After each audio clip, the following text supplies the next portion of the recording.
আসসালামু আলাইকুম। পহেলা মে মেহনতি মানুষ যে নিজের অধিকারের জন্যে সংগ্রাম করেছিলেন, সেই সংগ্রামের প্রতীকী দিবস। আসলে যখন তরুণ ছিলাম, তখন যখন কমিউনিস্ট ইশতেহার পড়লাম, প্রথম বাক্যটা অত বুঝি নাই, কিন্তু শেষ বাক্যটা খুব ভালো লেগেছিল। তো কমিউনিস্ট ইশতেহারের শেষ লাইনটি ছিল খুব চমৎকার: শৃঙ্খল ছাড়া মেহনতি মানুষের হারানোর কিছু নাই, জয় করার জন্য রয়েছে সারা বিশ্ব।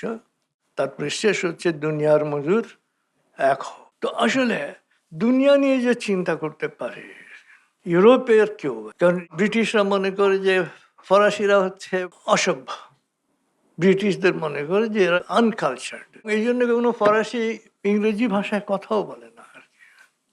ইংরেজি ভাষা জানে সে, কিন্তু ইংরেজি ভাষায় কখনো বলবে না। আপনি তাকে যদি ইংরেজিতে জিজ্ঞেস করেন, সে কিছুই বলবে না আপনাকে। এবং নেপোলিয়নের ছবি তাক করিয়ে রেখেছে, ঘোড়ার উপরে ছড়ে আছেন, মানে সেইভাবে ইংল্যান্ডের দিকে মুখ করে, ইংল্যান্ড জয় করবে।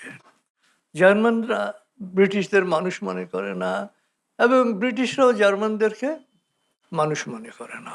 ঘৃণা এবং শোষণের যে এলাকা, সেই এলাকা থেকে একজন মানুষ, একজন জার্মান যদি বলতে পারে যে না, দুনিয়ার মজদুর এক হবে, যে যত শোষিত বঞ্চিত রয়েছে তোমরা, মেহনতি মানুষ যারা রয়েছে তোমরা এক হও, তোমাদের শৃঙ্খল ছাড়া হারানোর কিছু নাই। মানে এটা একটা দারুণ কথা। আর আমরা তখন পাকিস্তানিদের শৃঙ্খলে আবদ্ধ ছিলাম, যার ফলে মানে এই বাক্যটা আমাদের জন্য খুব চমৎকার ভাবে ছিল যে শৃঙ্খল ছাড়া হারানোর কিছু নাই। এবং মার্কস একটি কারণে সব সময়ের জন্য স্মরণীয় হয়ে থাকবেন: তিনি সভ্যতার শত্রুতা, সভ্যতা বিনাশী কারণকে তিনি শনাক্ত করেছিলেন। যে শক্তি সভ্যতাকে বিনাশ করবে, মানবতাকে বিনাশ করবে, সেটা হচ্ছে পুঁজিবাদ। এবং পুঁজিবাদেরই বিকশিত রূপ হচ্ছে এখনকার হাইপার কনজিউমারিজম, যে পুঁজির লক্ষ্যই হচ্ছে শুধু মুনাফা, কিভাবে তার পুঁজিকে বাড়ানো যায়, কারণ পুঁজি হচ্ছে তাদের দেবতা।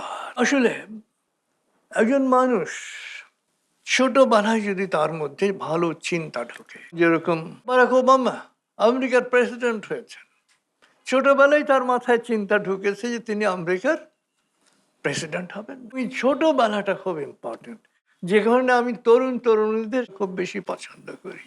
এবং কিশোর দেখলেই আমি তার মাঝে একটা স্বপ্ন দেখতে পাই, যে তার স্বপ্ন দেখার শক্তি রয়েছে। তো আসলে এই কৈশোরটা হচ্ছে সবচেয়ে গুরুত্বপূর্ণ। আমি যখন কিশোর কিশোরীদের দেখি, আমি খুব মুগ্ধ হই। আমি একটা স্বপ্ন দেখি যে তার অনেক বড় কিছু করার সম্ভাবনা তার রয়েছে, যদি সে তার নিজের স্বপ্নটাকে বুঝতে পারে। অধিকাংশ কিশোর কিশোরী হচ্ছে সে তার নিজের স্বপ্ন বুঝতে পারে না, এটা হচ্ছে সমস্যা। অথবা স্বপ্ন হারিয়ে যায়, অথবা স্বপ্ন দেখার সাহস পায় না, যার ফলে সে স্বপ্ন দেখতে পারে না। কার্ল মার্কস কিন্তু মোটামুটি আধা অভিজাত পরিবারে জন্মগ্রহণ করেন, তার বাবা আইনজীবী ছিলেন। তার স্বপ্নটা কি? স্কুলে তাকে লিখতে দেওয়া হয়েছে তুমি কি পেশা বেছে নেবা। সেখানে তিনি লিখছেন প্রথম ও প্রধান কাজ হচ্ছে অন্যের জন্য কিছু করা।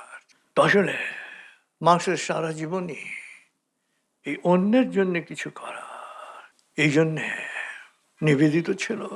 কার্ল মার্কস সভ্যতা বিনাশী যে শক্তি, মানবতা বিনাশী যে শক্তি, এটাকে তিনি আইডেন্টিফাই করেছেন। দেখেন, যত যুদ্ধ সব পুঁজির জন্য, অর্থের জন্য, লুটের জন্য। ইউরোপিয়ানরা, ঔপনিবেশিকরা যত যুদ্ধ করেছে সব তো লুটপাট করার জন্য। এখনো যত যুদ্ধ হচ্ছে এটা তো মানে অস্ত্র নির্মাতাদের কারসাজি। এরাই যুদ্ধ বাধায়, এরাই যুদ্ধ চালায়, এরাই যুদ্ধ থামায়, এরাই যুদ্ধ লাগায়। তাদের কাছে মানবতার কোনো মূল্য নেই। এই যে ধরেন, এরাই আতঙ্ক প্রচার করে এবং টাকার পাহাড় বানিয়ে ফেলে, আতঙ্ক প্রচার করে। এই যে করোনা নিয়ে কি হলো, আমরা কিন্তু প্রথম দিন বলেছিলাম এরা হচ্ছে একটা প্রচারণা। Single dose, double dose, booster dose, তারপরে আবার second booster, then attack by corona.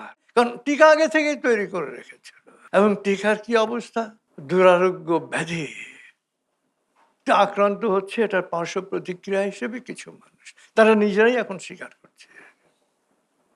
তাহলে এত কেন? শুধু টাকা। এই যে খাবার, সেম থিং। শিশু খাদ্য, এই নিডো, নেসলে, খাদ্য দানব। শুধু মানে খাদ্য দানব না, মানুষ খোকো দানব। ইউরোপে তারা চিনি মেশায় না, কারণ WHO ইউরোপের জন্য নিষিদ্ধ করেছে। কি ডাবল স্ট্যান্ডার্ড! আরে নিষিদ্ধ করো, সারা পৃথিবীর জন্য নিষিদ্ধ করবে তুমি। ইউরোপিয়ানরা মানুষ আর আমরা কি? আমরা মানুষ না, আমাদেরকে তারা আসলে মানুষই মনে করে না। ইউরোপে যদি নিষিদ্ধ হতে পারে যে নাম দেয়া যাবে না চিনি, অতিরিক্ত চিনি, আমাদের খাবারের মধ্যে বা শিশু খাদ্যের মধ্যে কেন এই চিনি অনুমোদন দেবে? তারা নিজেদের দেশে দিচ্ছে না, কিন্তু আমাদের দেশে দিচ্ছে। অর্থাৎ আমাদের দেশে মানে তৃতীয় বিশ্ব, আমরা ভারত, পাকিস্তান, তারপরে আফ্রিকান দেশগুলো, সব জায়গাতে শিশু খাদ্যের মধ্যে চিনি। কেন? এদের মূল উদ্দেশ্য হচ্ছে মুনাফা। আসলে এই যে একজন মানুষ কিশোর বয়সে, তিনি মানুষের যে কাজ, এটাকে আইডেন্টিফাই করেছেন। একজন কিশোর অমরত্ব লাভ করলেন। কি সেটা? মানুষের প্রথম এবং প্রধান কাজ হলো অন্যের জন্য কিছু করা। এবং মহামানবরা এই কাজই করেছেন। তারা অন্যের জন্য কিছু করেছেন, সবসময় অন্যের জন্য কিছু করেছেন। আর মানুষের উত্তরোত্তর পরিপূর্ণ হয়ে ওঠার দিকে এগিয়ে যাওয়া। তো আসলে আমরা মার্ক্সের প্রতি গভীর শ্রদ্ধা নিবেদন করছি। যেভাবে পোপ ফ্রান্সিস চিহ্নিত করেছেন যে এখনকার এই যে পুঁজিবাদ, হাইপার কনজিউমারিজম, এই হাইপার কনজিউমারিজমকে উনি বলেছেন শয়তানের বিষ্ঠা। এই চিহ্নিত করতে পারা হচ্ছে একজন মানুষের বড় গুণ। একজন ডাক্তারের প্রেসক্রিপশন সবসময় কাজ না করতে পারে, কিন্তু ডাক্তার যদি রোগকে চিহ্নিত করতে পারেন যে হ্যাঁ তার এইটা হচ্ছে রোগ, কেউ না কেউ সেটার প্রতিষেধক, প্রতিকার তৈরি করতে পারবেন, আবিষ্কার করতে পারবেন, এবং সেটা প্রয়োগ করে সেই রোগ থেকে মানুষকে মুক্ত করতে পারবেন। তো রোগকে চিহ্নিত করা, সভ্যতার সমস্যাকে চিহ্নিত করা, এই চিহ্নিতকরণের কাজটি মার্ক্স খুব সফলভাবে করেছেন এবং অত্যন্ত কষ্টকর জীবনের মধ্যে দিয়ে করেছেন। এবং তার স্ত্রী সবসময় তার পাশে ছিলেন, এবং তার খুব ঘনিষ্ঠ বন্ধু ফ্রেডরিক অ্যাঙ্গেলস তার পাশে ছিলেন। এবং যে কারণে মার্ক্সের সমস্ত রচনাই হচ্ছে মার্ক্স এবং অ্যাঙ্গেলস। এবং কমিউনিস্ট ম্যানিফেস্টো যখন তৈরি করা হয় তখন মার্ক্সের বয়স ছিল মাত্র 29 বছরের।